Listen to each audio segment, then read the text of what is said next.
surtout les téléspectateurs de la 2STV donc ak ñi nga xam ne aussi ñooy téléspectateurs au matin bonheur donc ñi nga xam ne ñooy yeewu saa su ne de 7h à 8h30 du matin ànd ak ñun ci seen émission bi ngeen xamante ni moom ngeen tàmmu donc pour seen réveil matinal gis ngeen que ni aujourd'hui nous sommes le lundi 17 août 2020 ñu commencé rek beneen numéro bu bees donc pour démarrer bien sûr en bonheur la semaine ngeen xam ne menu bi xam ngeen saa su ne nu muy demee dañ leen di daal ci indil li nga xam ne moo di xibaar si gàttal bu ñu jógee foofu daal di leen indil aussi li nga xam ne moom la yéenekaay yi xëyee tey di revue des titres bu ñu jógee foofu nag daal di amal waxtaan bu yaatu ci li nga xamante ni saa su ne day nekk sujet donc d'actualité tey nag dañ fas yéene waxtaanee ba tey lu jëm ci wàllum Covid-19 bien vrai que aspect yi dina xaw a donc uute lool. gis ngeen que ni Covid-19 jamono ji cas yi ñu ngi gën di yokku ci biir Sénégal mooy waral saa su ne dañuy bëgg rek di fi woo fii ay spécialistes ay ñoo xamante ni en tout cas seen ay analyse ak seen ay xam-xam dinañ ko soxla loolu ngir mën a xool naka la ñuy defee ak boobile jàngoro donc di Covid-19 donc ci kanam tuuti dinañ fi dalal ki nga xam ni moo di Mandiaye Gueye nekk chroniqueur politique et social nekk en même temps écrivain gannaaw bu mu bindee ay livres yu am solo. donc waxtaanee itam wàllum Covid ba tey ak professeur donc Khadim Rassoul professeur Serigne Khadim Rassoul donc moom nag professeur hors classe ci kanam tuuti di ngeen ko déglu moom it xalaatam ci wàllum Covid-19 ak it retour premier ministre fii ci biir réew mi est-ce que lu war a am la surtout ak période de crise bi nga xamante ni ci lañ nekk loolee lañ fas yéene waxtaanee wax itam li nga xam ni moo di maanaam événement religieux yi nga xam ni ñu ngi koy dëgmal donc muy gàmmu muy màggal en tout cas ak yeneen i événements yi itam naka lañu war a organiser woo ci contexte bii ñu nekk di contexte de crise sanitaire loolu yëpp nañ ko waxtaanee ni mu gën a yaatoo donc ak yeneen it actualité bu ñu ko temps bi mayee laata loolu dañ leen di daal di indil xibaar yi ci gàttal waxtaanee li nga xamante ni moom moo di donc Covid-19 ba tey mais ak màggalu Touba bi nga xamante ni ñu ngi koy waajal donc jamono ji li ñu mën a jàpp rek moo di CDD bu comité d'organisation bu màggal Touba bi moom li mu bëgg rek mooy que ni ñu amal boobule événement mais ñu daal di rek respecter mesures barrières yi loolu yi la ñu xamle gannaaw ba ñu donc toogee waxtaan ñoom ak yeneen i donc membres ci ay communauté en tout cas yu bokk ci organisation màggal bi loolu la ñu xamle ginnaaw bu ñu génnee ci boobule réunion di xamle rek que ni li ñu bëgg mooy ñu daal di organiser màggal bi mais ci anam yu wuute maanaam xool nu ñuy respecter mesures barrières yi nga xamante ni moom la ñu ministère de la santé et de l'action sociale di dégtal saa su ne ñu jógee foofu wax ci aussi incendie bi nga xamante ni mooy lakk bu rëy bi amoon fële donc ci week-end bi la fële ca marché central bu Kaolack gis ngeen que ni jamono ji li ñu doon compter ci ay lu toll ci liñ fa perdre ñi ngi naan ëpp na 100 millions di dem surtout nag place bi nga xamante ni moom moo féetee ca jaaykatu fëgg jaay yi yaakaar naa ni lakk bi dafa ravager foofu yëpp ba mu jeex donc réduire tout en cendres en tout cas dinañ ci gën a am ay détails ci kanam tuuti vers 13h ak suñu xibaar wolof yi di ngeen ci gën a am lu leen leer mais li ñu gën a mën a jàpp en tout cas mooy que ni bu ñu sukkandikoo ci yenn sources yi nga xam ni ñu ngi jógee fële ca pompier ñi ngi wax rek ni yenn ci ay branchement yoo xamante ni jaarut yoon loolu moo indi boobule lakk enquête nag daal dinañ koy tëjji ngir xool réellement fan la yooyu les mbir jógee. bu ñu jógee foofu daal di leen defaral point Covid-19 comme ni ñu koy defee saa su ne xool situation bu coronavirus bi fu mu toll fii ci biir réew mi ak ci bitim réew donc Sénégal jamono ji ñu ngi atteindre 12 162 cas donc de Covid-19 253 décès 7 677 guéris ak 129 392 tests moom la ñu def donc taux de guérison bi jamono ji mi ngi ci 63,12% téeméer boo jël juróom benn fukki ak ñett ak lu toftal tuuti daal dinañu wér ci boobulee jàngoro donc ñi nga xamante ni nag ñàkk ngeen seen bakkan ñu ngi toll ci 253 maanaam ñaar téeméer ak juróom fukk ak ñett donc daal dinañ am nombre de personnes yi nga xam ne jamono ji ñi ngi leen di faj ñu ngi toll ci ñeenti junni ak ñaar téeméer ak fanweer ak ñaar muy 4232 patients ñoo nekk sous traitement jamono ji ñu dem nag daal di def bilan global bi xool àdduna bi yëpp jamono ji fan la boobulee mas toll donc ñu ngi ci 21 millions 897 671 cas bi ñu ko enregistré depuis le début de la pandémie ba tey ji donc diggante démb ak tey enregistré nañ fi 9 342 cas ak 336 décès nombre de décès bi au total mi ngi toll ci 67 779 724 donc décès alors ñi nga xam ne wér nañ ci 21 millions yooyu ñu ngi toll ci 14 millions 818 399 donc patients guéris taux de guérison bi ci àdduna bi yëpp bu ñu ko doon xayma mi ngi toll ci 67,67%. Nombre de tests bi ñu def depuis le début mi ngi toll ci 395 123 227 donc de tests. démb nag li gën a marqué bilan wu donc au niveau international mooy France nga xamante ni dafa daal di enregistrer plus de 3000 nouveaux cas donc de Covid-19 ci journée consécutive donc mu nekk loo xam dafa toppalante gannaaw ba mu ko enregistré dafa xëyaat enregistré waat lu toll ci 3000 nouveaux cas wala lu ko ëpp sax donc mu doon loo xamante ni tiital nañ lu bëree bëri donc acteurs sanitaires yi féetee foofu rawatina itam ci àdduna bi yëpp mu mel ni Covid bi reculé wul benn yoon surtout ci benn pàcc yi nga xamante ni ñu ngi féete fii ci àdduna bi ñu daal di def noonu sans plus tarder daal di leen indi li nga xam ni moom moo di revue des titres xool yéenekaay lan lañ xëyee tey ci lundi bi fukki fan ak juróom-ñaar ci weerub août alors lii quotidien lañ koy dooree di wax rek que ni coalition jot na mi ngi daal di alerter li nga xam ni moom moo di Sénégal yëpp di leen wax ne démocratie bu Sénégal jamono ji sooxee na lool bu ñu sukkandikoo ci seen ay kàddu ci lii quotidien mi ngi ne notre démocratie est mise en quarantaine illimitée mu mel ni daal dinay sooxe boo xamante ni amul sax àpp loolee la lii quotidien xam ni tey ci xëtam bu njëkk.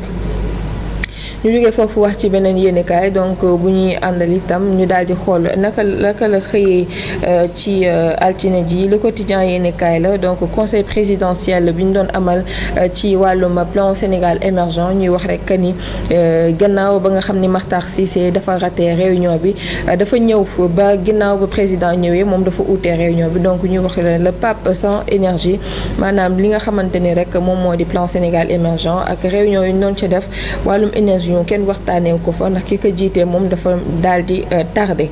Sud Quotidien dafa daal di ñëw ci grève yi nga xamante ni moom le syndicat buy yor wàllum yoon fii ci biir réew mi amal ça fait plus de 2 mois donc di wax rek ne le Sytjust met l'administration à l'arrêt ndax lépp loo xamante ni ay papier la yu nit ci waroon lijjanti donc jamono ji dafa daal di bloqué lu ko waral rek moo di ñi nga xam ni ñoom ñoo féetee ci wàllum justice syndicaliste yi dañuy grève ndax rek seen ay doléances suñu bëgg ñu daal di leen koy fajal. ñu dem ci Walf Quotidien wax ci yi nga xamante ni moom moo di hôtel yi nga xam ni jamono ji amuñu sax client vols commerciaux yi ñu nga xamante ni dañ ko daal di arrêté ak bor bi nga xamante ni mi ngi jugee ci wàllum Covid-19 bi loolu yëpp nag bu ñu ko tënkee mën nañ jàpp ni ay dàq dinañ ko dàq ñu bëri ñi nga xam ne ñu ngi liggéeyee ci secteur bu tourisme bi loolee la Walf Quotidien xamle lu ko waral rek surtout xam ngeen ko moo di Covid-19 bi nga xam ne activité yu bëri la ralentir. ñu jógee ci Walf Quotidien ñëw ci Rewmi Quotidien di wax ci wàllum amal bi ñu war a amal lii di gàmmu màggal plutôt de Touba donc ñu daal di fësal nataalu kii di Serigne Mountakha Mbacké teg si nag ni jël na décision moom Rewmi Quotidien loolee la xamle ni Serigne Mountakha Mbacké di xalif général des Mourides daal di jël décision moom ci wàllum màggal googee nuñ ko fas yéenee amal ku ko bëgg xam mën nga tijji yéenekaay bi wax itam ci 3e mandat wu Alassane Ouattara di wax que rek CRD bi fa féete mi ngi koy dànkaafu ci acte bi nga xamante ni def na ko.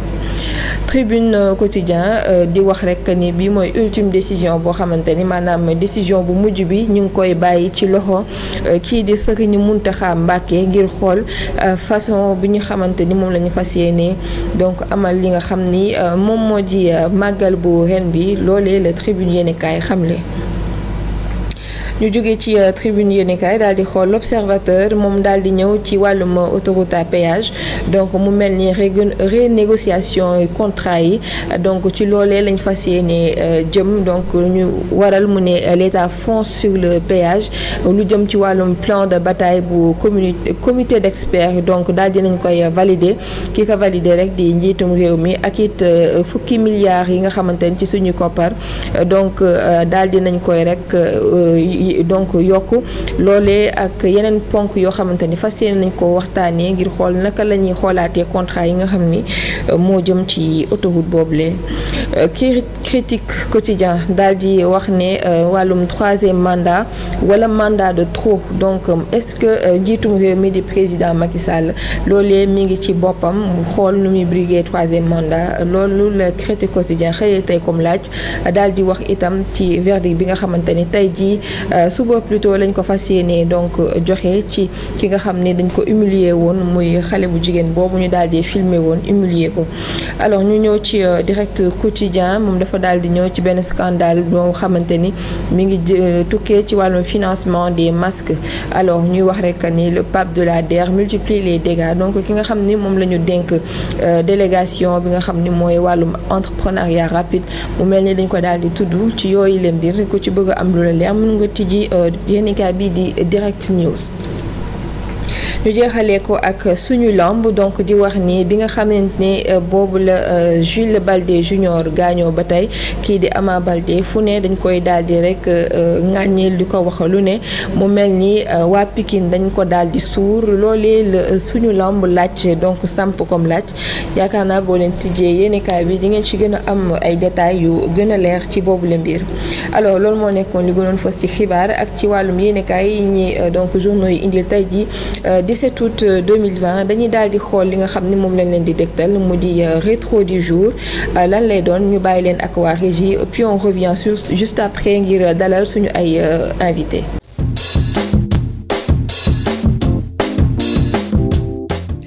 de retour sur ce plateau de Matin Bonheur ñu ngi leen ko doon wax sànq donc dañ fas yéene waxtaanee li nga xam ne ci Covid 19 la jëm ki ñu ciy àndal nag ñaari invité lañ donc kenn ki mu di Mandiaye Gaye nekk chroniqueur politique et social nekk en même temps écrivain ñu ngi lay nuyu Papa Mandiaye ñu ngi leen dalal aussi ci plateau Matin Bonheur. maa ngi lay fay. di nuyu aussi sama dëgg àndandoo bi la. c'est là di télé.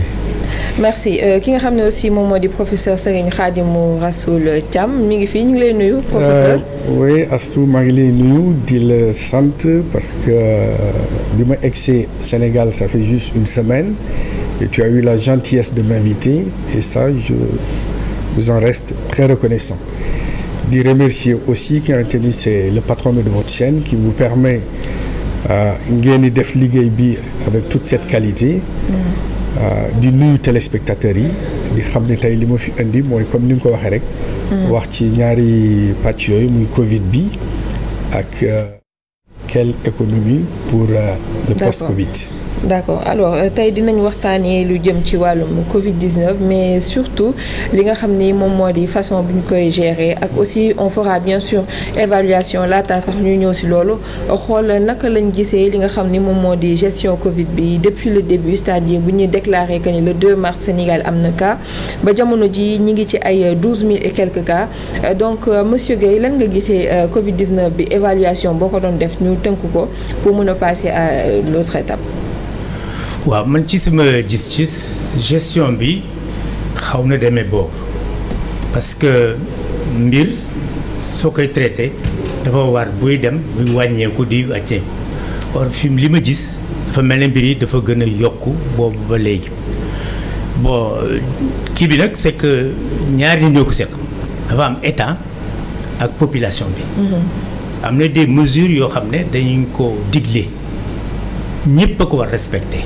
pas seulement gouvernement parce que c'est une question de santé publique ñëpp la intéressé du rek ki mu dal parce que ki mu dal mën na wàll keneen wàll njabootam wàll ñëpp donc c'est-à-dire ñun ñëpp ñoo war jël responsabilité pour respecter li nga xam ne médecins yi comme ñoom ñooy faje te bu ñu jaaxle wala ñu feebar ci ñoom la ñuy dem bu ñu digalee ay mesures ñëpp ko war respecter donc yokk bi daal ni ma ko gisee moo di am na réticence wala indiscipline ou refus de ne pas suivre les mesures édictées par les médecins. Et vous pensez que mënuñu jëlaat yeneen mesures yoo xamante ni dañ koy tegaat wala boog ñu restituer waat rétablir plutôt li nga xam ne moo di état d'urgence bi indiwaat ko pour nit ñi peut-être cas yi mën a wàññeekuwaat. Oui, parce que de comme li ñuy wax rek taal bu tëye tàkk boor bu ne nga koy seete boo defee dara amoo ci succès da ngay jéem a changer pour mën a am solution boo xam ne moo gën mais doo topp rek def loo xam ne tu n'avances pas et tu persistes dans l'échec ou dans l'erreur, ça ne t'avance pas. war nañ mën a xoolaat fan la mbir yi tàgga témbe ñu seet loolu ñu jubbanti ko pour mën a avancer pour feebar bi gën a wàññeeku parce que am na réew yoo xam ne wàññeeku na. donc li ñuy def aussi dañuy war a seet du ñu rek parce que comme mbir yi àddina yëpp la expérience dafa am dans certains pays ñu seet ñooñu lan lañ def ba avancer ci feebar bi. mu wàññeeku wala mu deñ. D'accord alors professeur naka nga gisee gestion Covid bi depuis le début ba jamono ji ñu nekk. man nag j'aurais pas la même analyse que monsieur Guèye. Parce que le Sénégal a respecté un protocole qui a été aidé par l'OMS. Et au départ amoon na cafouillage bi ñu wax nañu jëli maanaam les 13 étudiants à Wuhan dans la province de Hubei. Mais bi Covid bi di commencé il y avait 3 foyers mais benn rek leen ci ciblé woon parce que y avait la Corée du Sud, il y avait Thaïlande, il y avait la Chine. Donc ñu am ay éléments yoo xamante ni joxewuñ ko woon. C'est pour ça que le président Macron bi muy wax que nous sommes dans une guerre mais sanitaire loolu dëgg la. Sénégal aussi affaire bi bettuñu mais heureusement que Sénégal amoon na lu ñuy wax COUS centre opérationnel urgente sanitaire.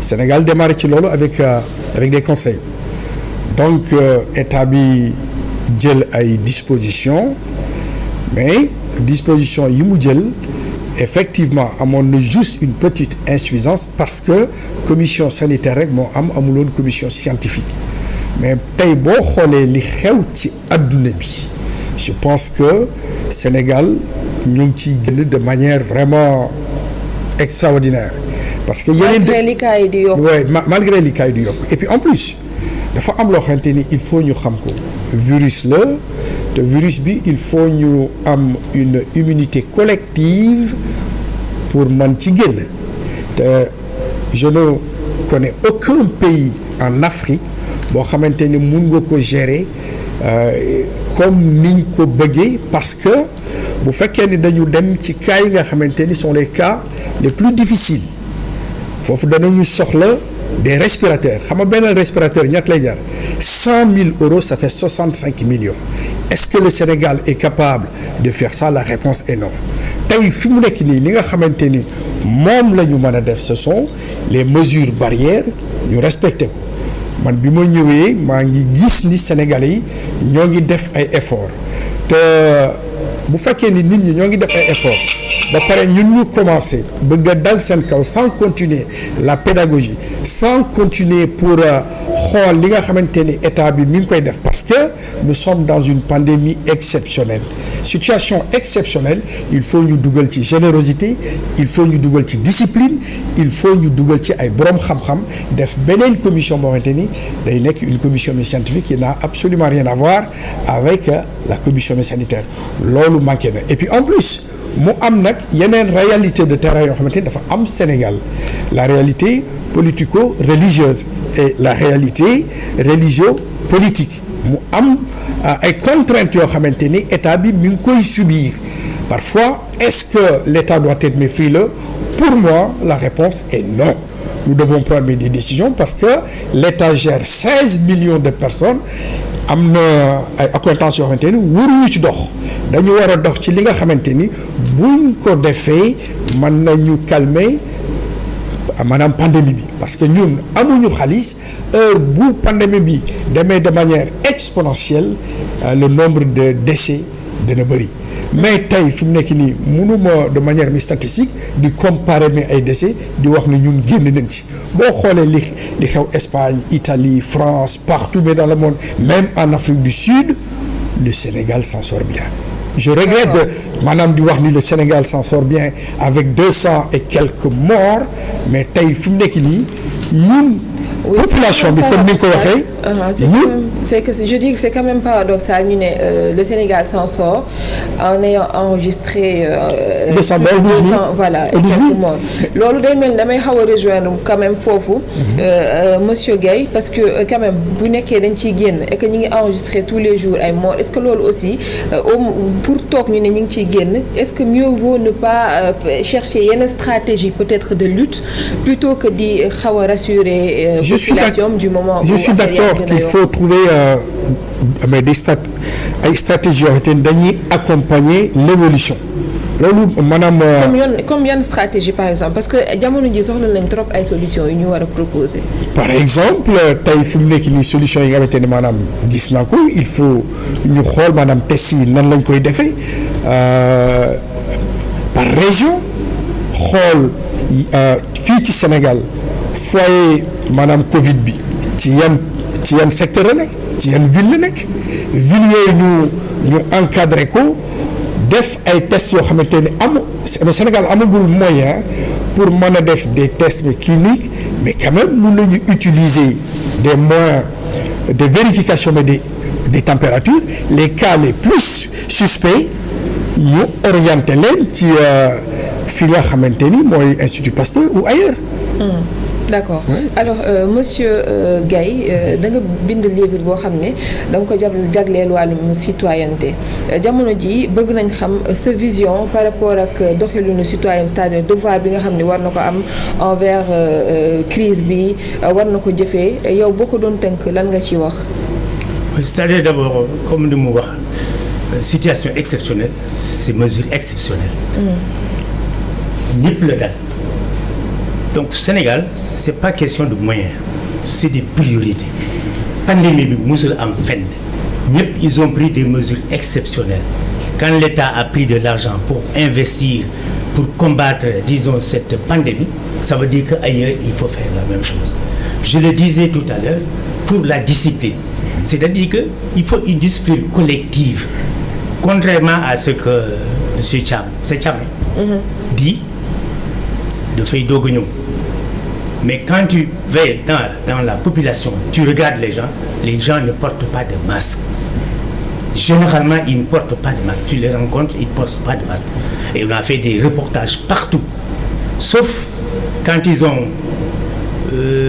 prévu des sanctions contre les gens ils portent mais après hier dans l'émission une dame l'a dit pour Fadiout ou Joal quelque chose comme ça. Ce n'est que quand la police passe où ils risquent d'être amendés qu'ils portent les masques. Donc sur ce point, l'État doit insister sur la discipline et imposer les lettres. C'est difficile, mais c'est le rôle de l'État.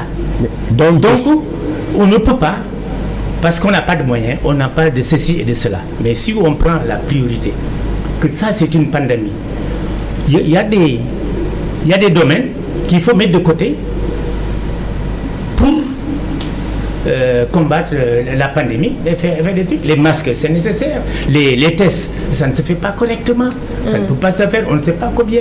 Et puis on a testé peut-être quelques populations mais pas toute la population. Les gens devaient être, parce que c'est trop cher, les gens ne peuvent pas. Même les masques. Parce que Sénégal quand même amuñu li nga xam ne moom moo di budget wu di def test de masse loolu xam ne nañu ko depuis au début te jamono ji sax ñi ngi wax ni ku amul symptôme yi duñ la testé. waaw mais c'est-à-dire loolu mooy spécialité bi. mooy spécial bi. c'est-à-dire amuñu budget.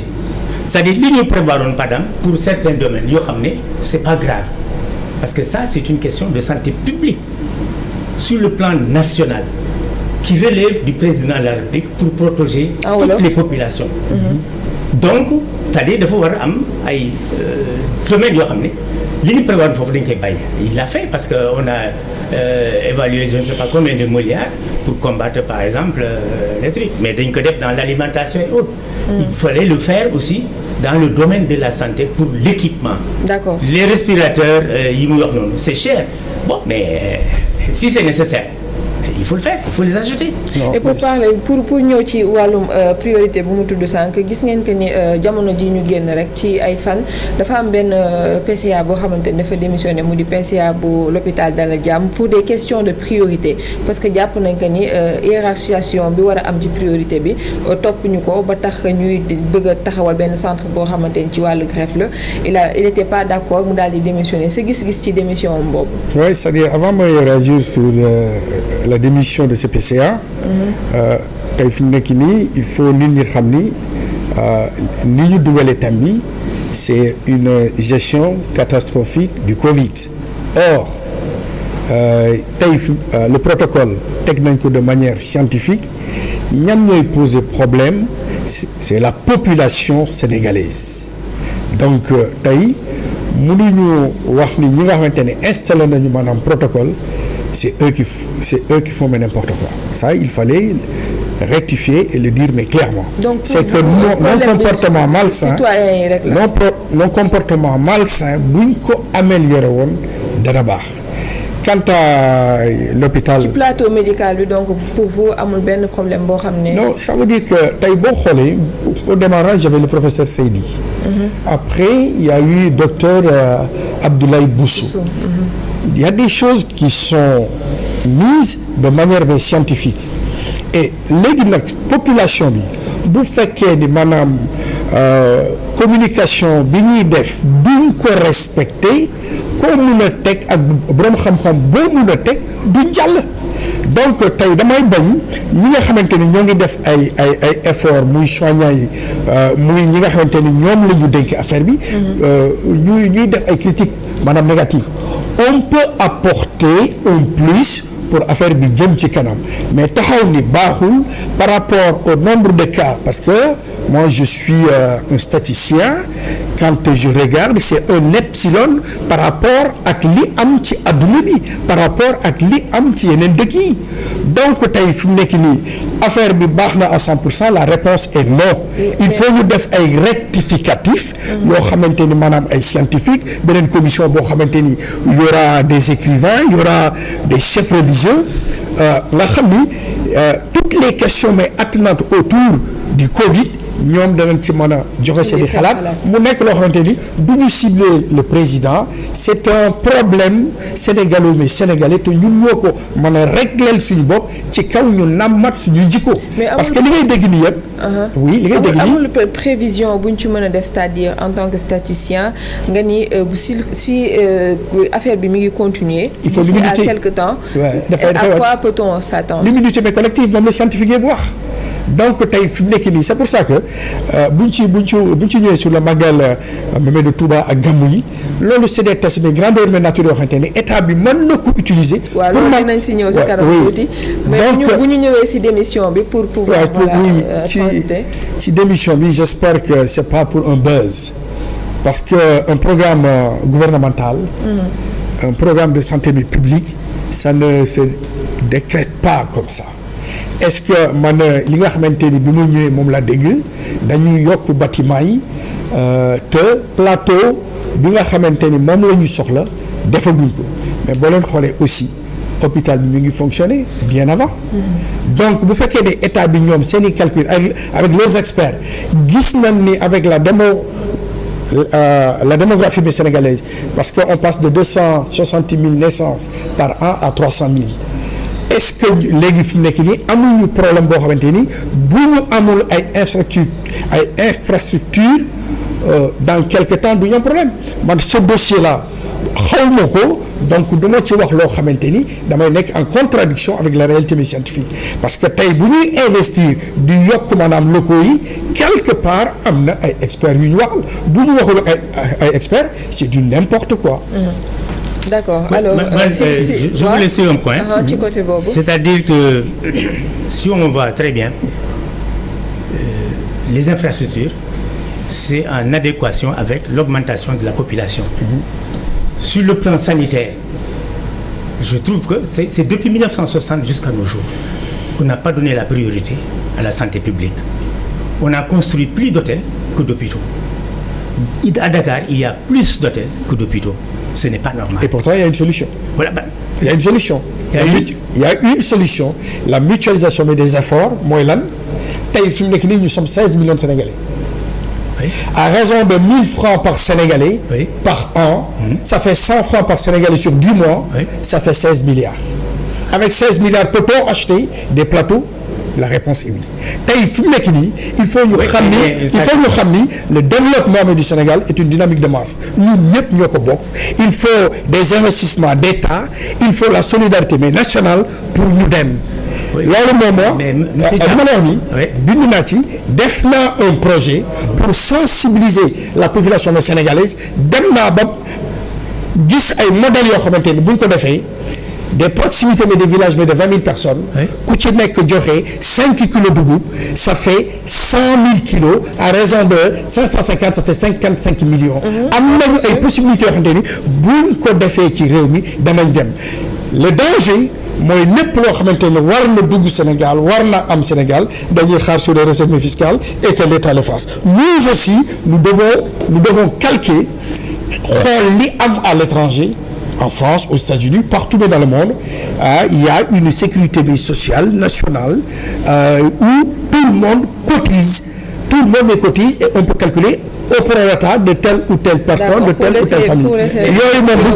C'est ce que je viens de dire. Donc c'est bon. Ça, le professeur Salif Sy a fait la même proposition. Mais cette proposition n'a pas été adoptée par l'État. C'est pas ce qui est fait. C'est pas ce qui est fait. Mais pourquoi forcément c'est l'État qui doit le faire? Mais parce que c'est l'État qui dirige le Sénégal. Nous sommes les gens qui font des propositions. L'État accepte de mettre ça en œuvre. Mais votre proposition qui reste à votre niveau, si vous le publiez comme ça et que l'État n'en prend pas compte, mais ça n'avance pas. Donc l'État doit écouter les populations. Il y a des gens qui sont très intelligents, qui ont des propositions qui sont réalistes, faisables et qui peut alléger les trucs. Je ne dis pas que tout doit être fait par l'État. Oui. Mais l'État doit écouter les populations et l'État n'écoute pas. Mais l'échec, je dis, depuis 1960, c'est de n'avoir pas pensé à ça. Il faut des solutions. Monsieur Gaye, tu wolof pour ñi sétane. Ah waaw d'accord. Dama ne c'est-à-dire ba ñu indépendant ba léegi. C'est-à-dire que li ñu waroon def ci ay hôpitaux defuñu ko.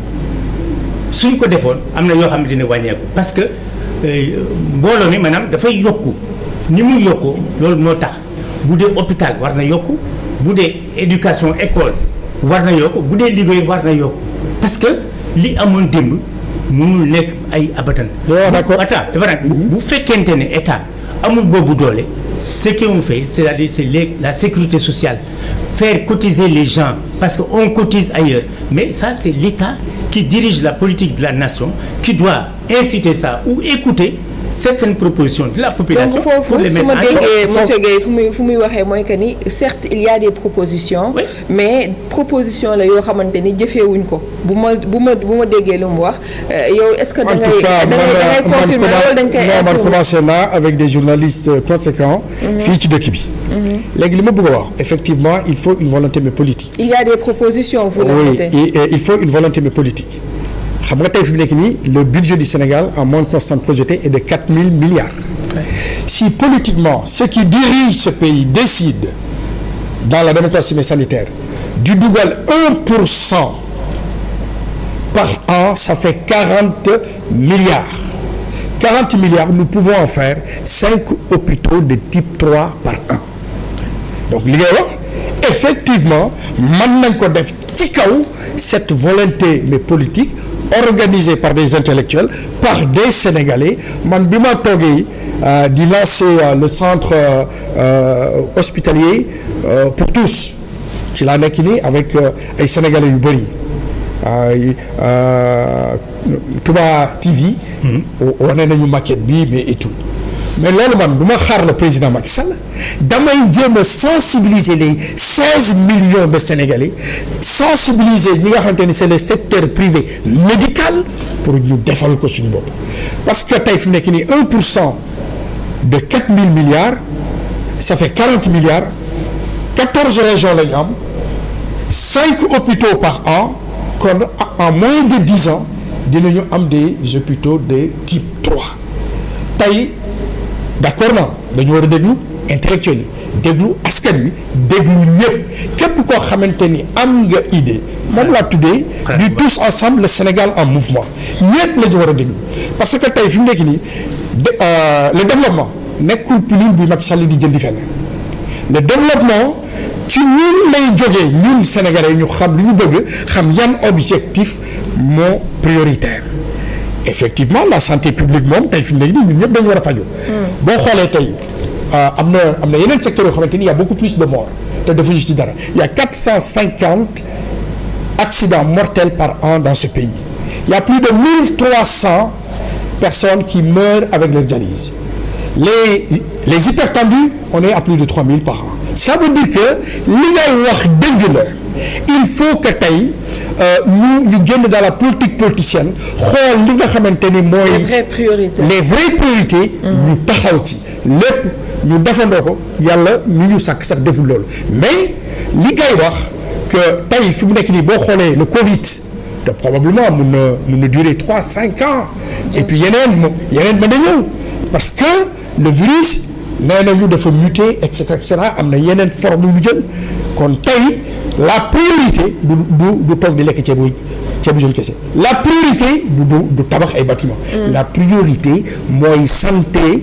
askan wi il faut ñu taxaw ci organiser ko jël ay nit ñoo xamante ni xam nañu maanaam la mutualisation des efforts ñu may leen ay plateau ñu expliquer wër région yi wax ak askan wi. loolu d'accord na. et pour rebondir ci loolu nga wax sax dafa am un problème qui se pose d'ailleurs sax moo nekkoon suñu base bi muy wàllum premier ministre bi nga xamante ni dañ ko supprimer quelque temps mbas mi daal di installé wu. alors ñu bëri ñi ngi naan jamono ji poste premier ministre war na mën a dellu si parce que dafa pression bi dafa bëri ci chef de l'État. avis monsieur Guèye laa ci njëkk a laaj balaa may ñëw ci donc professeur Thiam lan nga yaakaar ci loolu est-ce que yaakaar nga ni poste bi mën nañ ko daal di indiwaat poste premier ministre. Oui, le poste de premier ministre, c'est-à-dire dans un régime présidentiel, le poste de premier ministre, c'est un ministre le plus près du président et qui a la confiance du président. Parce que les décisions réellement sont prises par le président de la République. Lui, il n'a pas d'obligation. Contrairement à un régime parlementaire où le Premier ministre, il est nommé à l'Assemblée, par le parti en tout cas, qui a la majorité au niveau de l'Assemblée.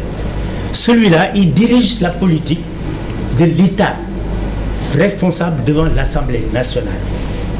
C'est ça la différence. Donc ici aussi, bon, c'est pour alléger la charge du président de la République parce que yaakaar nga ni am na solo ñu dellu si ko wala amul solo ñu delloo si ko wala yàqu ci dara jamono ji. Non, moi je ne vois pas de truc. C'est-à-dire si la charge est trop lourde, mais il faut quelqu'un pour le suppléer dans certaines charges. Parce que sinon une personne ne peut pas faire tout. Mais pour moi. wolof bi. Ah wolof bi d'accord.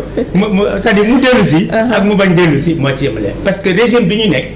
kilifa gi dëgg nga xam ne mooy atte te mooy dogal mooy président de la République. D'accord. ñi ci des ñëpp dafa nekk nitam ñoo xam ne ñii daf leen wóolu parce que lim leen sant dañ koy def comme ni mu waree te maanaam daal duñ njaaj wala ñu def loo xam ne déggoowul ci ak ñoom. D'accord. Alors, donc loolu présence bi wàllu am kii tandis que am na yeneen nag forme régime yoo xam ne premier ministre bi maanaam parce bi nga xam ne moo ëpp doole ci assemblée ci moom la ñuy tànne premier ministre. mën na bañ bokk ak président bi. même waaw mais fii moom xam nañ ni président moo yor di exécutif. voilà bu boobaa premier ministre boobule moom mooy doxal politique gouvernement bi sans l'accord du président de la République. dinay diisoo ak moom mais président bi mënu ko tere pour bu jëlee décision. D'accord alors professeur Thiam sa position par rapport ak. ñu indiwaat kii bi ndax yow bu ma juumul sax am na ñoo xamante ni nee nañ ci yoon yow la ñu waroon def nga nekk premier ministre. oui j'ai reçu ngir doxal mbir yi. oui am na ñu ma woo depuis aux îles d'Amérique am na ñu bind am na ñuy def lobbying ainsi de suite mais du Macky Sall moo njëkk a juum ci foofu Senghor moo njëkk a juum maamu Macky Sall.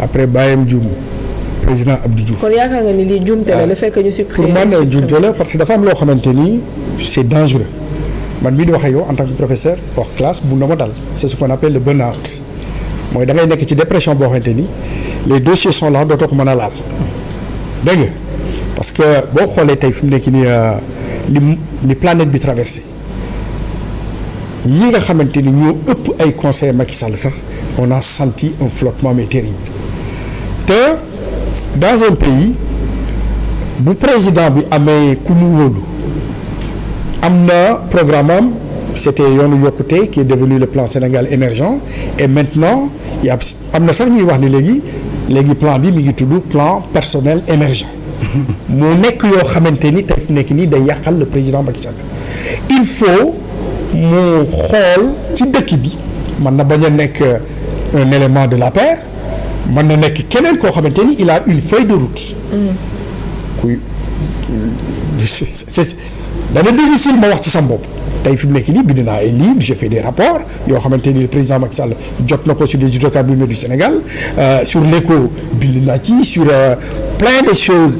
à la fin que yow vous êtes mieux placé c'est-à-dire ci jamono ji nii comme ni ko. jamono ji moom la sa collègue journaliste bi Sow moo daal di joxe boobule avis ni que yow ku war a mën a taxaw nga pour nekk premier ministre et vous pensez que ni critères yëpp war matal nga ko pour mën a nekk premier ministre ci jamono ji. critère bi ci jiitu mooy gëm naa sama askan bëgg naa sama askan ragal naa yàlla te tey fi mu nekk nii Sénégal toll na foo xamante ni audience bi bu toogee ba ma wax ak le président bi Macky Sall dina gis ni danaa ko wan loo xamante ni en moins de 6 mois maanaam dëkk bi dana dox parce que dafa am loo xamante ni moom la ñuy tuddee maanaam en économie monsieur Gaye ce sont les vecteurs accélérateurs de croissance loolu Sénégal lim ci am bëriwul. léegi nan la le président Macky Sall mën a def pour dëkk bi économie bi jëm ci kanam salaires yi baaxul les salaires sont trop bas donc bi ma defee. sama je suis pas d'accord. attends ma ñëw. waaw xam nga bu ma jeexalee rek. parce que salaire yi fii au Sénégal c'est calculé sur le taux de croissance et salaire yi nga xamante ni maanaam dañ ko calculer sur le taux de croissance maanaam du Sénégal demewul noonu ba mën a porter salaire yi à un niveau tel donc man nan la def dama utiliser une matrice de corps de métier génne salaire yi nga xamante ni ñoo gën a catastrophique ma dama koy yóbbu ba 160 000 pour des jeunes léegi ma def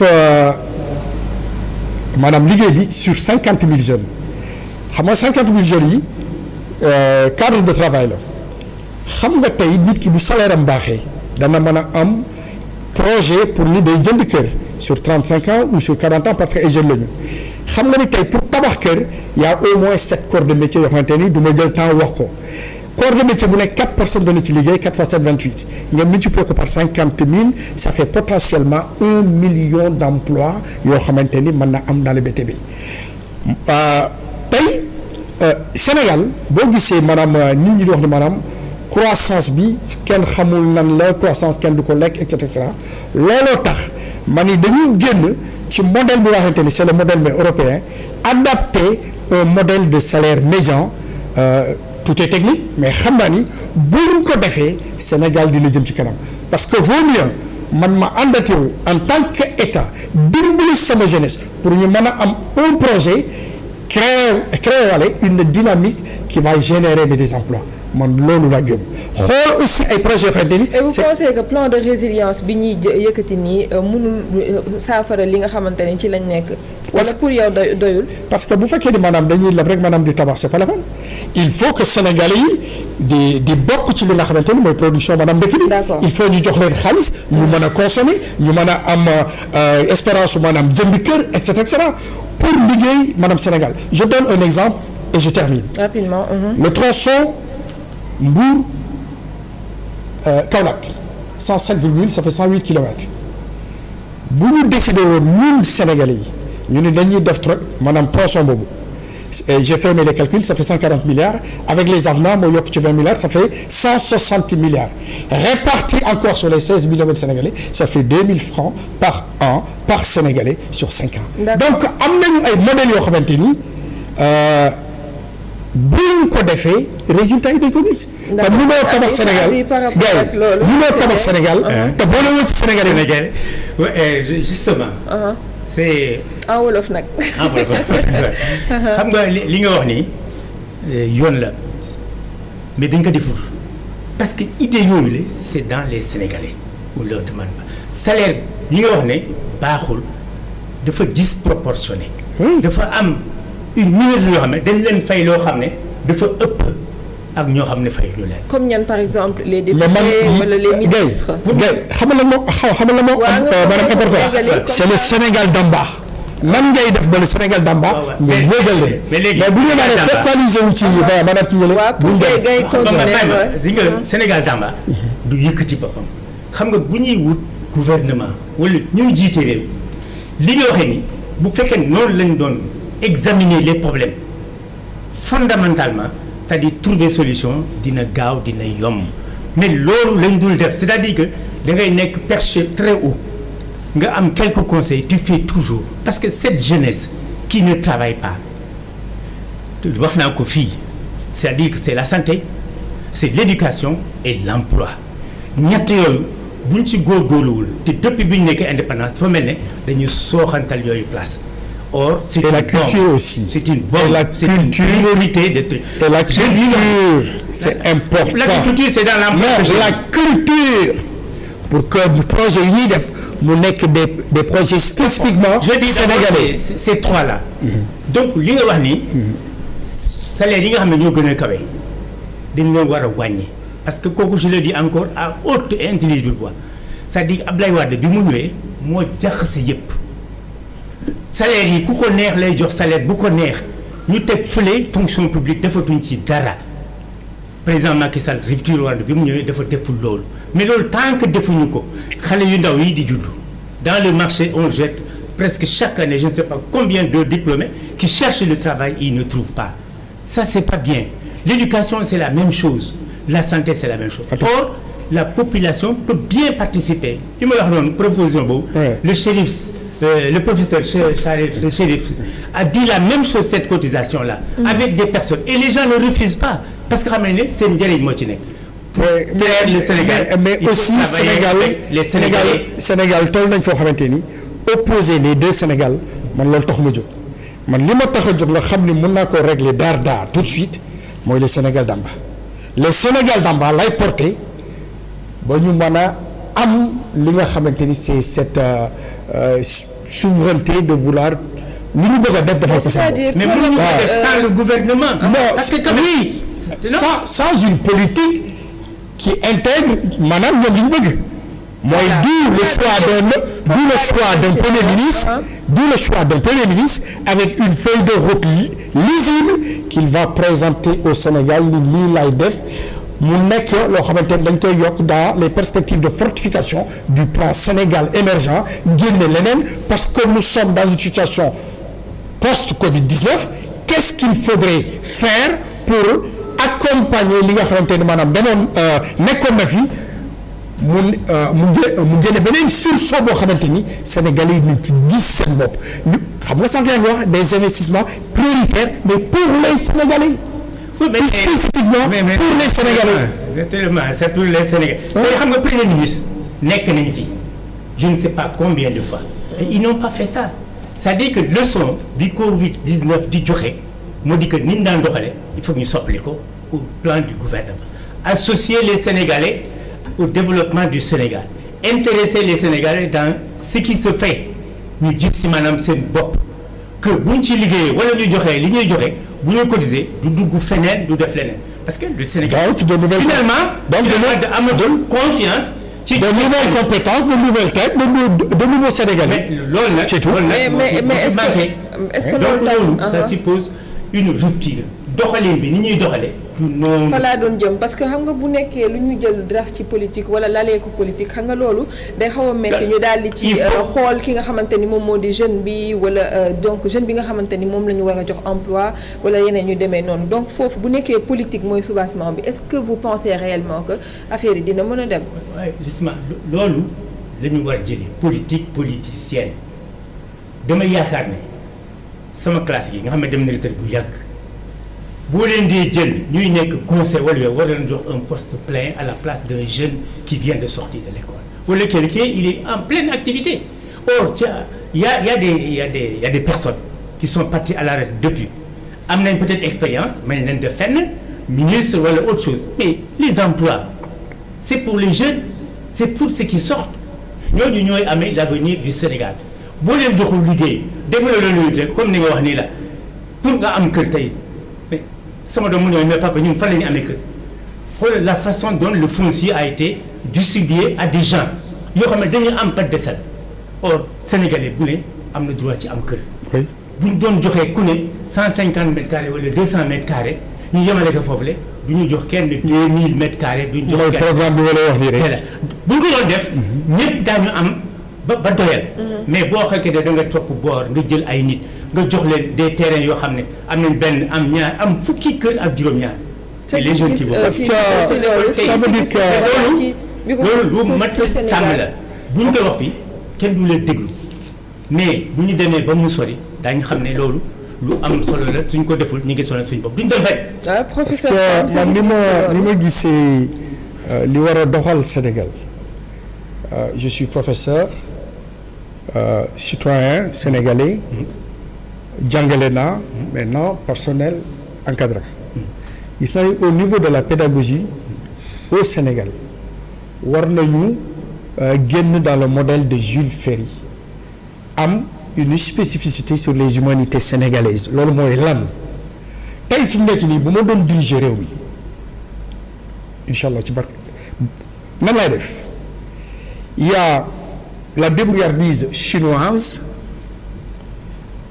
le pragmatisme américain et la rigueur allemande mooy tey fi mu nekk nii damay xool ñaata infirmier et infirmière la soxla mun naa def calcul yi par rapport à la démographie xam sur tant d'années Sénégal lan la soxla ñooñu du ma leen jàngloo leneen lu dul ces orientations là duñ jàng géographie duñ jàng histoire soxlawuñu les chimistes du Sénégal aussi je ferai exactement la même chose parce que dama constater que ni dans le système sénégalais les gens sont orientés par défaut ayoo mathématique mënoo dem et cetera loolu daf fiy jeex war nañu def ay programmes adaptés aux urgences du Sénégal et des Sénégalais loolu buñ ko defee danañ dem retraite yi ma doon wax les retraités. Combien de programmes ont été mis en place mais du am contenu c'est-à-dire gis nañ fi ay programmes yoo xamante ni boo xoolee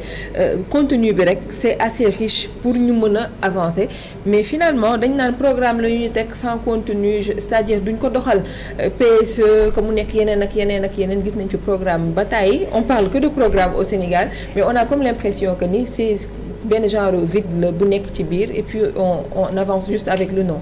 En tant que personnel encadrant, pédagogue, quand tu me parles de programme, je ne sais pas. Ce que je sais, c'est... je prends en fait exemple au Sénégal.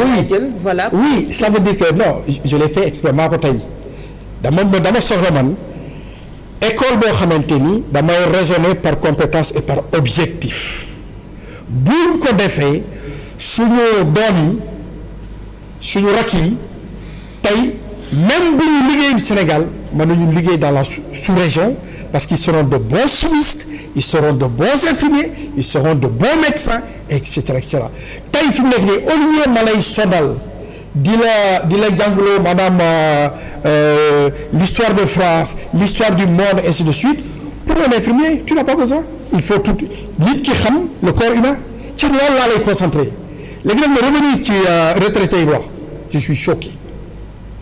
J'ai des oncles qui sont partis mais à la retraite mais très tôt. Ils sont ingénieurs. C'est des gens qui sont très denses.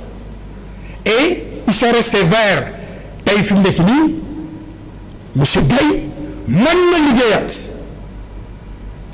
encadré madame ay jeunes loolu lu ñu manqué ci réew mi la dëkk boo xamante ni tu as 16 millions de Sénégalais il y a même pas 100 000 intellectuels de qualité nga bëgg ñi nga xamante ni jàng nañu ñu doon ingénieur nga leen di bàyyi ñuy dem à la retraite à 60 ans non et non et non nous sommes dañuy nekk ci pays boo xamante ne en voie de développement toutes les synergies yi tàng jëpp dañ leen war a conserver ba ñu xam ni mënatuñu dem tey fi mu nekk nii en intelligence artificielle am na ñoo xamante ni samay mbokk lañu. ak li ñuy wax ni jeunes yi dañu leen a gën a intégré parce que instant bi gis nañ que ni jeunes yi ils ne sont pas trop impliqués ci yenn. parce que day mel ni da nga parce que formation bu démb formation démb moo gën formation tey gars yi fi mu nekk nii boo ko jëloon dans son domaine mu encadré maanaam ay jeunes je préfère même bu fekkee ne en mi-temps lay liggéey jeunesse bi danañ gis. Quelle est la culture du travail lan mooy discipline ci travail lan mooy compétence yi nga xamante ni maanaam moo fi amoon yépp xam na ni l'école de Senghor moo gën l'école de Abdou Diouf l'école de Abdou Diouf moo gën l'école de Abdoulaye Wade l'école de Abdoulaye Wade moo gën l'école u maanaam Macky Sall tey fi mu nekk nii dafa am une dégringolade loolu nag il faut ñu ñëwaat ci ñii nga xamante ni maanaam dañu dem retraite te tey ku def ak ñoom maanaam marathon doo leen raw nan leen bàyyi dans le système di leen fa non ça veut dire que man fi mu nekk nii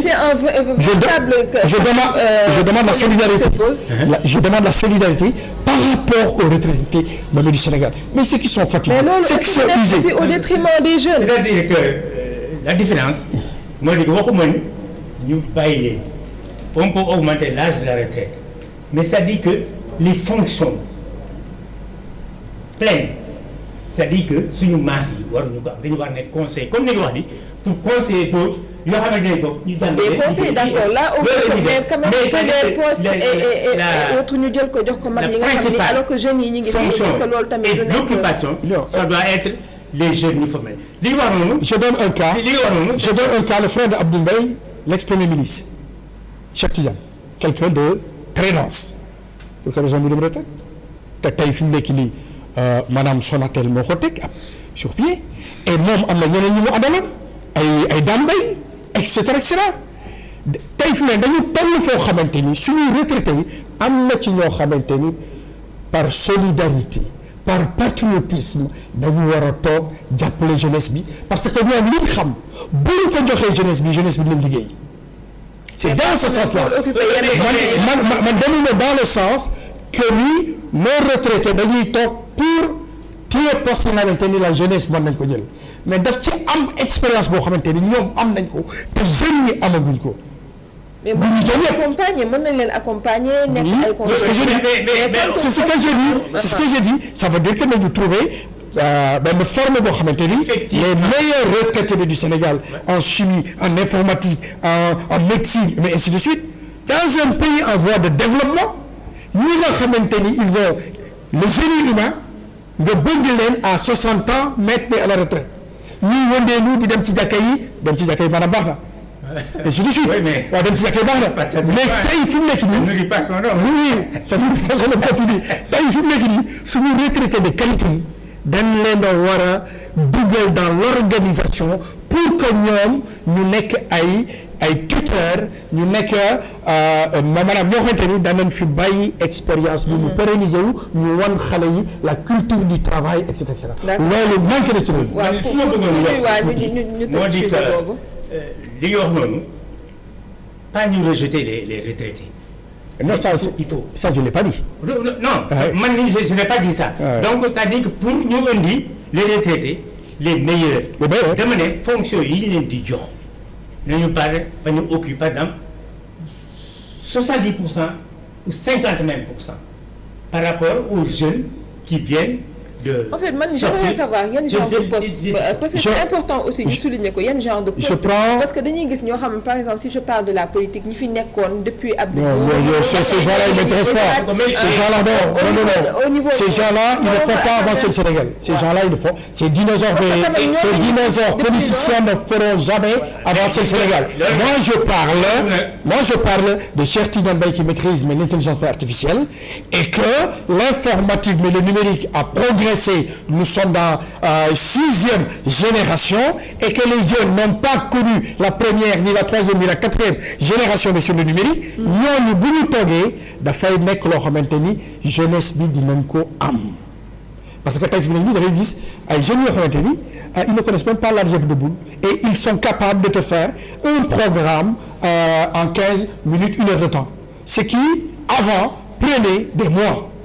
cela veut dire que loolu rek. ça veut dire que c'est une raison la pour quand même xam ne jeunes yi promotion rek la ñu soxla pour avancer et surtout ñu jàppale ñu ci ñi nga xam ni depuis 1960 ñu ngi leen di gis. ci parce que mais ce qui est grave c'est que maintenant il y a des générateurs de tout. Il y a des générateurs de programmes, il y a des générateurs, ainsi de suite. Mais ce qui fait que le coach initial est raté. C'est catastrophique pour le Sénégal. Il faut gagner top. Tous ceux qui sont restés verts, ainsi de suite, il est à l'aise. Pour quelle raison madame a abandonné le système? man de. bu ma yàlla dimbali woon. ba réew mi ma am ci dogal boo xamante ne dama naan la defal lii. les meilleurs retraités duñ dem. am na leneen loo xamante ni aussi Sénégal war nañu ci bàyyi xel. mais waxtu bi léegi foog ñu jàll ci beneen pàcc. donc mais fii nag c'est important parce que ça c'est l'emploi. C'est indispensable. Il faut de l'énergie. Je n'ai pas dit qu'on exclut les meilleurs. Déjà tu as fait vous avez fait une sélection. Donc il faut sélectionner. Meilleurs, bien portants et qui sont capables. Et qui sont patriotes, qui ne sont pas animés de boulimie alimentaire, qui sont des patriotes. Parce que tout ce qu'on a comme programme, depuis lors, en matière d'emploi, on a jeté beaucoup d'argent dans des projets et des programmes qui sont allés à l'eau. Ça n'a produit absolument rien du tout. Mais pas d'emploi, pas rien du tout. Dialogue national pour terminer boobu programme c'est-à-dire dialogue bi ñu ko tegee ñu bëri ñi ngi naan ñi nga xam ne ñoom ñoo nekk ci biir la majeure partie sont des personnes âgées donc ñoo xamante ni presque jeunes yi c'est-à-dire li ñu fa am ci place bëriwul. Vous pensez que ni foofu l'État peut-être a raison de choisir ñi nga xamante ni ñoom ñoo gën a mag pour affaire de dialogue la wala choix bi nag nga ko gisee déjà pour les profils ci ñi nekk foofu. Pour lan parce que dañ ne jeunes yi présent wuñu foofu donc ci comité bi. yow naka nga gisee boobule. ban comité. comme le dialogue national bi. non mais gis nga bala may ñëw foofu gis nga dans la formation aujourd'hui les gens ne sauraient pas mais c'est une formation au rabais. C'est une formation au rabais. D'accord, je suis d'accord avec toi. Certaines écoles privées, ils te forment n'importe quoi et n'importe comment. Pas toutes, mais certaines écoles. Ci wolof. Avec de l'argent, tu peux avoir un diplôme et tout ça. Ça c'est des questions fondamentales que l'État doit jeter son coup d'œil dans ce qui se passe dans le pays. C'est pas seulement gouverner au sommet. Il y a des choses qui se font. Si on ne les rectifie pas, on n'ira nulle part. Donc, même si on baisse la qualité de la formation des jeunes, monsieur Guèye nga wax ko ci wolof pour ñu dégg parce que émission bi wolof la moo tax formation xale yi dafa ci am ay daara yoo xam ne ni ñuy former xale yi baaxul. mémorisation rek dañuy xaalis sax mémorisation. mais je parle. d'accord dañ lay jox xaalis la ñuy wut jox la ko du école yëpp mais am na ci yoo xam ne vraiment bu ñu doon xool def ay inspection di seet école yooyu daañu leen tëj wala ñu bañ former parce que aussi ñooñu la ñuy jeter dans le marché. dañuy yàqal ñi baax parce que dañuy présenter 2 diplômes et le contenu des 2 diplômes c'est pas la même chose donc il faut que ñu seet. Ça c'est l'État qui doit gérer ça. Ouais, c'est l'État. man li ma choqué en tant que prof dama ñëw vacances il y a 2 ans ma dem à l'université Cheikh Anta Diop fac de chimie physique chimie et je discutais avec des étudiants man leen yan outil maanaam. ngeen manipuler pour être fort en physique xam nga j'ai droit à quoi ñu may réciter seeni chapitres et c'est catastrophique parce que pour être fort en physique il faut tout simplement ci mathématique nga xam sa dérivation nga xam sa intégrale et cetera mais tey fi nekk nii j'étais abasourdi kon au niveau de la formation même à l'université c'est à revoir tey et puis en plus dafay gis étudiant boo xamante ni bi mu waxtaan ak ñoom dañuy def ba egg master mu suñu manipuler ils n'ont pas les appareils. D'accord mais monsieur loolu moom aussi war nañ ci taxaw. D'accord pour question dialogue national. C'est pas fondamental. C'est des discussions on a fait combien de dialogues. Le résultat qui sort concrètement, son application, c'est ça qui est important. Tout le monde ne peut pas être là-bas. Mais ceux qui sont là-bas, ils représentent ceux qui ne sont pas là-bas. Si les idées qu'ils débattent là-bas, c'est-à-dire que peuvent servir le Sénégal, les jeunes, les vieux et tout le monde, c'est bon. Parce que tout le Sénégal ne peut pas être dans un gouvernement, ne peut pas être dans un dialogue. L'essentiel, c'est que ceux qui sont là-bas, d'accord, qui sachent qu'ils sont là-bas pour les Sénégalais et point bi ñuy jeexalee mooy. le dialogue national bëggoon naa ci wax. allez-y mais rapidement. waaw le dialogue national man lu ma jaaxal c'est que le président a été réélu un an après et il préconise ñu def dialogue national loolu moom rafetlu ko parce que bu fekkee ni maanaam réélire nañ la am nga feuille de route boo xamante ni c'est lisible moom ngay appliquer. boo demee ba taxaw ñuy wax ni maanaam da ngay waxtaan ak askan wi cela veut dire que feuille de route bi nga yore am na loo ci wóoluwul wala am na mu mënoo ko appliquer waaw loolu moom franchement j'étais dépassé wax naa ci bind na ci et li am solo mooy remettre la confiance travailler dans le sens de remettre la confiance entre Sénégalais loolu buñ ciy wax nga xam ni le chef de l'État convoqué na ñu mu invité na maanaam ñi mu bëgg a waxal ñu liggéey dans le sens bi nga xamante ni jàmm dina am ci réew mi mais quant à nan la ñuy def ak nan lañ koy defee loolu moom c'était de trop waaw buñ la élire war nga xam li nga war a def mu am ay flottement yoo xamante ni amoon na avant flottement yooyu moom nga war a rectifier déglu nit ñi boo dégloo nit ñi rek tu changes de cap boo changé cap dinañu xam ne yow mii am nga désiru déglu nit ñi def li nit ñi soxla et puis en substance du ñu diriger aussi un pays par rapport au sentiment du peuple da ngay xool li nga xamante ni jël nga ko comme engagement nga def ko boo ko deful ba nit ñi di la rappeler loolu bu boobaa nag nga xam ni maanaam c'est un échec. d'accord alors beneen ponk bi nga xam ni moom la ñuy jeexalee. un petit mot sur ça. C'est-à-dire je pense si le président n'a pas l'intention de faire un troisième mandat, ce mandat il devrait l'utiliser par des propositions comme vous venez de dire. C'est pas la peine de dialogue. Ce qui a été fait, il prend des mesures fortes qui font que demain les gens vont se pour rectifier tout ce qui a été fait depuis lors à son truc-là. Mais je sais pas. Est-ce que nekkul de sous-entendre que ni mbirum troisième mandat lu nekk ci bopp njiitum réew mi la sa xalaat ci loolu balaa ñuy dem. ci loolu moom franchement dafa nekk ay discussions stériles. Oui. Le président Macky Sall bu ko constitution bi mayee mu nekk troisième candidature ça ne veut pas dire troisième mandat. Sénégalais yi tey buñ la doon déglu dañuy bàyyi bu fa pour coow pour deret bañ a tuuri ci réew mi sur le quantum 7 ans la defoon 5 ans lay def nañ ko régler bu bëggee nekk candidat mu nekk candidat s'il gagne c'est que les Sénégalais veulent encore le président Macky Sall. Pour quelle raison la troisième candidature ñu bëgg ko valider comme un mandat comme troisième mandat. Ah c'est non monsieur Thiam c'est le mandat. Est-ce que non c'est-à-dire je répète s'il se présente et qu'il perd bu fekkee ni maanaam présenté wu na un troisième mandat. Oui. Il se présente pour un troisième mandat. Pour un troisième mandat. Si les Sénégalais ne veulent pas de lui, ils vont pas voter pour Macky. Ah oui, comme ils ont fait avec Abdoulaye Wade. Comme ils ont fait avec Wade. moo gën tey fi mu nekk nii ne astu. waaw xam nga foofu dañuy dem bay wax nañ ko bàyyi mu def bu Sénégalais yi d'accord ou non mais c'est-à-dire dañuy référé wu ci li constitution wax ni kenn mënul exercer plus de 2 mandats consécutifs est-ce que loolu leer. la même quatrième. voilà est-ce que loolu leerul. loolu moom maanaam. leer na wala leeru pour mën a avancer. loolu leer na et le président Macky Sall et le président Macky Sall maanaam waxoon na. mais xam nga tey fi mu nekk nii le président Macky Sall am na beneen formule boo xamante ni bu ko neexee mën na ko appliquer toogaat fii ci réew mi. oui c'est xam nga ban formule la. c'est là où je ne suis pas d'accord. xam nga ban formule la. mooy ban formule. Qui peut interdire à Marième Faye Sall de se présenter. Il peut.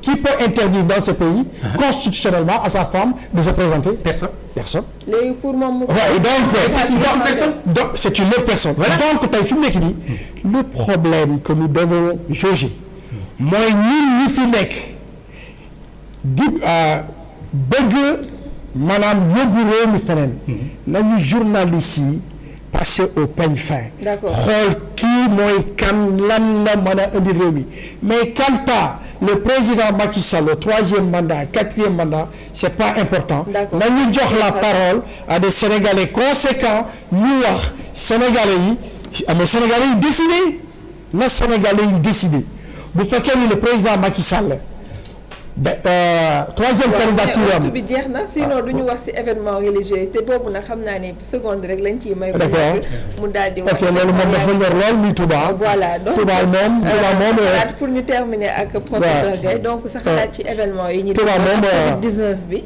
waaw Touba moom benn ndigal la ñu am Cheikh Mountakha. d'accord joxe na ndigal ni magal gi day am léegi dafa amoon loo xam ne maanaam daf ma jaaxal muy annulation loolu annulation mooy tey fi mu nekk nii.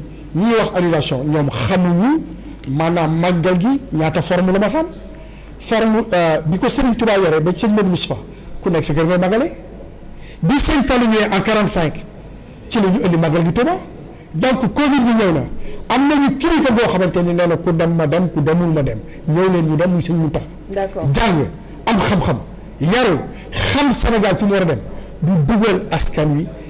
ci lu dul noonu. sëriñ bi ci boppam nee na ñu ñëw respecter les mesures barrières mais ñu ñëw respecter les mesures barrières. terminé man la gën. d'accord merci merci beaucoup professeur Thiam waxtaan bi am na solo ñu jox kàddu bi. waaw par rapport ak voilà événement yi. man daal comme comment dire le président de la République mooy gérer le Sénégal il doit mettre tout le monde sur le même pied dans l'intérêt général. De l'ensemble des populations comme ni ma waxee ci njëlbeen la santé publique elle est prioritaire donc on doit sauvegarder la santé les chefs religieux ils sont chefs religieux spirituels et moraux la santé de leurs talibés les importe beaucoup donc ils doivent avec le président examiner une solution qui ne rendrait pas peut-être les gens malades, les talibés et tout cela pour sauver la population. Et ça pourrait être... Mais c'est à un niveau supérieur. Moi, à mon avis, l'avis de quelqu'un d'autre ne compte pas dans cette... Gaye, ça pourrait être un test exceptionnel pour tout le Sénégal. bu ñëpp màggale ñu def benn cortège boo xamante ni kuy génn Touba danañ jël sa température. En ce moment-là dinañ xam panel. pour génn. non attends parce que tey fu mu nekk nii. ok merci waaye donc on est tellement passionné pour le Sénégal. En tout cas merci à vous aussi. merci en tout cas. merci de nous avoir invités. bien sûr on a échangé sur les trucs. En tout cas je suis très content. mu nekkoon gis bi ma la gis. ak li nga xamante ne maanaam yaa ngi koy def. merci beaucoup ñun ñëpp comme le livre que j'ai sorti. comme ni ma waxee toutes les synergies. compiler ensemble pour une énergie de développement. bien sûr foofu daal lañ fa taxaw. moom moo am importance. mu nekkoon professeur Serigne Khadimou Rassoul donc professeur hors classe mu gis nañ ni waxtaan bi am na solo lool. ak it ki nga xam ni moom moo di Mandiaye Gaye nekk chroniqueur politique social et donc écrivain en même temps ñu doon waxtaanee lépp lu jëm ci wàllu Covid bi malheureusement waxtaan bi neex na ba yaakaaruñu sax heure bi mi ngi dem. dinañ ci gën a yaatal peut-être si suñu yeneen jotaay émission ñu leen di remercier yéen aussi internautes yi gis nañ seen ay questions avis commentaires et tout ça merci à aussi ñi nga xam ne ñoo ñu doon seetaan ci rajo bi di doon ñu déglu 88.4 Origine FM di leen jox rendez-vous demain bien sûr ak yeneen i gan ñu ak yeneen i sujet ñu bàyyi leen ak Pape Sidi Fall dans l'émission Good Morning bonne et agréable journée. Et qu'on achète le livre de... Le livre bien sûr.